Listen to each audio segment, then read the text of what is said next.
What a coincidence! That's my older brother. When did you two start dating? Trigger warnings. This story contains themes of PTSD, emotional manipulation, and complex relationship dynamics.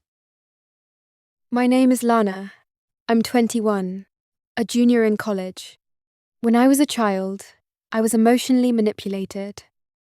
Back then, I protected myself through anger and constant resistance. Now, I'm seeing Dr. Adler for therapy. I've made progress. The rage has softened. He's helped me see what lies beneath the anger, fear, vulnerability, and things I don't want to admit. Dr. Adler advised me not to start a new relationship. Not yet. He didn't say why. I didn't ask. That's when I met Ethan. He's the founder of a well-known literary website. He came to my university to give a talk. His eyes were very clear. When he smiled, he looked like a kid. He pursued me with love poems. The words burned with passion, but he himself was shy and innocent. He told me he had never been with anyone before. He'd been waiting for his soulmate, someone worth giving everything to. He said that person was me. I knew what Dr. Adler said. I knew I wasn't supposed to start anything new. But when Ethan looked at me, I didn't have the strength to say no, or maybe I just didn't want to. I said yes. I thought I could keep my secrets. I thought I could keep my two worlds separate. I was wrong. It was a lazy Sunday afternoon. I was strolling down the street with my new boyfriend, Ethan. I asked him, "You don't have to work overtime today?" Ethan slowed his pace to match Lana's. Hearing her question, he turned his head, gazing at her with soft eyes, a smile tugging at his lips. I worked late on Friday, finished all the urgent stuff. This weekend, I wanted to save it all for you. I sipped the milk tea he'd bought me, watching him with an innocent look. I asked, "Will you always be good to me?" Yes. One word didn't seem enough. He added, I've been thinking about this. For me, it's just natural. Something shifted in my eyes. They deepened. Darker, more calculating. I asked, "Then, what if I'm not good to you? Would you still be good to me?" The earnest look on Ethan's face froze for a second, like he was trying to figure out a complicated sentence. The traffic, the voices behind them, they all seemed to fade. His gaze dropped to the hand holding her milk tea. A few seconds of silence. The air felt lighter. He looked up at her again. No hesitation. No empty words. I haven't thought about that, I think. When you love someone, you love all of her. Everyone has bad days. Sometimes, people make mistakes. If that ever happened, He paused, choosing his words carefully. I'd rather understand why you're unhappy, instead of calculating whether to still be good to you. I smiled, then extended the hand not holding my milk tea, offering it for him to hold. Ethan's gaze fell on the hand Lana offered. He froze for a second. Then the seriousness melted away, replaced by warmth spreading through his chest. He could feel his ears getting hot again. He reached out. A brief hesitation, then he took her hand firmly. His fingers curled around hers, wrapping her hand completely in his palm. He didn't say anything. He turned back toward the street, watching people pass by. The smile on his lips was brighter now. Holding her hand, he started walking again. I lifted my milk tea, took a sip, then suddenly stopped. Up ahead, not far away, stood my therapist, Dr. Adler. He was holding shopping bags, a look of surprise frozen on his face. He was staring at me and Ethan. I had no idea how long he'd been watching. Ethan felt Lana's hand tense in his grip. He stopped too. He followed her gaze. When he recognized who was standing there, the gentle smile on his face transformed into joyful surprise. Bro? The word slipped out. Then he leaned toward Lana, said happily. What a coincidence! That's my older brother! Then he turned back toward Dr. Adler, stepping closer to say hello. His face showed the natural warmth of family, mixed with a hint of bashful pride. The look of someone thinking, I have a girlfriend now. Dr. Adler stood rooted to the spot. The shopping bag handles dug into his palms.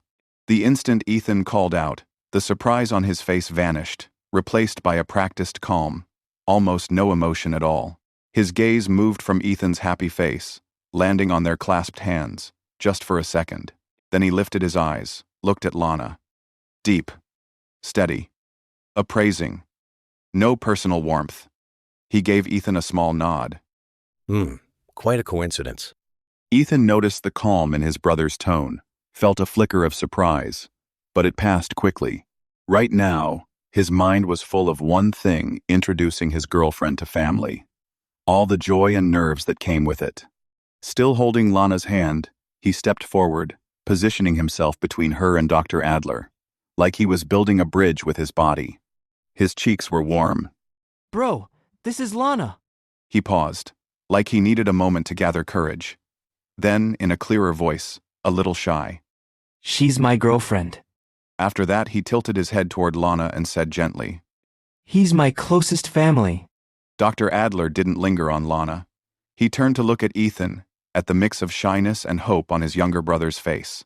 That phrase, closest family. His fingers tightened around the shopping bag handles again, unconsciously.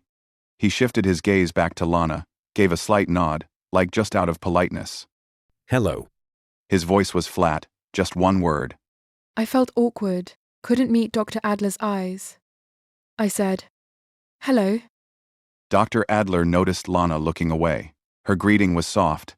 It dissolved into the noisy street. He didn't respond right away, just stood there quietly.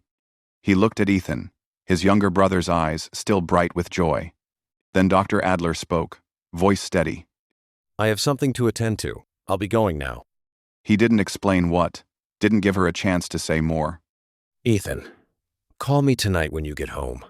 With that, Dr. Adler picked up his shopping bags, walked around the two of them, and strode forward. He didn't look back. Ethan watched Dr. Adler's figure walking quickly away. He stood there, a little dazed. His brother rarely spoke to him in that almost commanding tone. The joy and anticipation that had been bubbling in his heart just moments ago, scattered now, washed away by that brief, cold encounter. The smile on his face slowly faded, replaced by confusion and disappointment. He turned to look at Lana. Seeing her expression, guilt flooded his chest immediately. He blamed himself for not giving his brother a heads up beforehand. I'm sorry. My brother, he's not usually like this. He's really busy with work. Maybe he was just tired today. He said quietly, voice laced with obvious frustration. I was still in a daze. I murmured, "Oh." Ethan heard Lana's short response, saw her eyes still distant, a little unfocused. A deeper wave of guilt washed over him. He stepped closer, closing the distance between them. The confusion in his eyes gradually gave way to a firm desire to protect her. Don't overthink it. I'll talk to him later. This isn't your fault. You don't have to do anything. His voice was gentle but clear. After saying this, he glanced down the other direction of the street. Come on, let's not stand here. I know a quiet little street nearby, lots of galleries and indie bookstores, perfect for a walk. Want me to take you there? I took a deep breath. I continued the date with Ethan, then let him walk me back to my dorm. Night fell. The streetlights on campus flickered on. The evening was cooler than the day, with a light breeze. Ethan walked Lana to the entrance of her dorm building and stopped. The lamplight fell on the side of his face, making his gentle features even more defined. The incident that afternoon had cast a faint shadow over the rest of their date. He could feel it. It had made him uneasy the entire time. We're here. He said softly, looked at her. His eyes were full of obvious guilt. About this afternoon. I'm really sorry. I didn't expect to run into family, and I didn't handle it well. He paused, carefully organizing his words. Don't take it to heart. I'll talk to my brother again. He wanted to say something to lighten the mood, wanted her to know that despite everything, today still meant something to him. Besides that little hiccup, I had a really good time today. He said it honestly. A slight warmth spread across his face. I really treasure the time I spend with you. You should head up. It's getting cold. Send me a message when you get to your room. That night, Dr. Adler sat alone in his study. The things he'd bought that afternoon were still by the door, untouched. He stared at his phone screen, his chat history with Ethan replaying the scene from that afternoon over and over in his mind. Ethan holding Lana's hand, saying she was his girlfriend. That shy, earnest look on his face. As a therapist, he couldn't reveal any client information to anyone, including his own brother. That was the rule. But, as an older brother, he knew all too well how dangerous this situation was. He knew Lana. She'd been emotionally manipulated as a child. That experience had left deep marks on her. She'd learned to protect herself with anger, and she'd also learned to manipulate others in return.